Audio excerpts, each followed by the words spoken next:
এই দলটি বাংলাদেশের বিভিন্ন সংস্থার সাথে এবং বিভিন্ন সরকারি কর্মকর্তাদের সাথে তাদের মত বিনিময় করছে। তারই একটা অংশ হিসেবে আমাদের নির্বাচন কমিশনকে তারা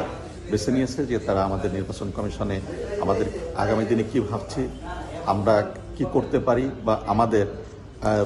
যে দুদেশের মধ্যে যে নির্বাচন সংক্রান্ত বিষয়াদি আছে এই বিষয়াদিগুলোর একটি সাধারণ একটা অভিজ্ঞতা বিনিময় এবং পরস্পরকে কিভাবে আমরা করতে পারি, পরস্পরকে কিভাবে নির্বাচনী ব্যবস্থাকে উন্নত করার জন্য কিভাবে আমরা উন্নয়ন সাধন করতে পারি সে বিষয়ে কথাবার্তা হয়েছে। মূলত কথাবার্তা ছিল যে কিভাবে একটা ফ্রি, ফেয়ার এবং ক্রেডিবল ইলেকশনকে এনশিওর করা যেতে পারে সেগুলো বলল, সে বিষয়ে আলাপ হয়েছে এবং তারা তাদের এই পর্যায়ে কিভাবে আসলো, তাদের নির্বাচনী ব্যবস্থা কিভাবে এত সুন্দর হলো সে বিষয়গুলোকে আমরা জানতে চেয়েছি এবং কিভাবে আমরা উপকৃত হতে পারি সে বিষয়ে আমরা বিভিন্ন ধরনের প্রশ্ন করেছি। তারা প্রশ্ন উত্তর দিয়েছে। আসলে দুই দেশের নির্বাচন ব্যবস্থার মধ্যে কোনো না কোনো পার্থক্য থেকে থাকে, আমরা এগুলোকে অ্যাড্রেস করে কিভাবে আমাদের নির্বাচন ব্যবস্থাকে সর্বোপরি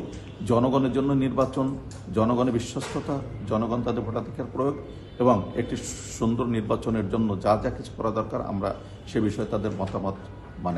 আশা করছে ভবিষ্যতে আমাদেরকে কোনো ধরনের কোনো সহযোগিতা চাইলে তারা দিতে আছে। কিন্তু এরা সরকারি প্রতিনিধি দল নয়, কিন্তু এই ডেলিগেশনটি এটা একটি এনজিও যারা ইলেকশন এবং গণতন্ত্র সারা বিশ্বে এবং মানবাধিকার উপরে কাজ করে, এই বিষয়ে কাজ করে এবং তারা সে ধরনের সহযোগিতার কথা যেটা বলা হয়েছে যে তারা সিস্টেমটাকে কিভাবে আপগ্রেড করা যায়, আপগ্রেড করে দিবে না, তারা এই জাতীয় পরামর্শ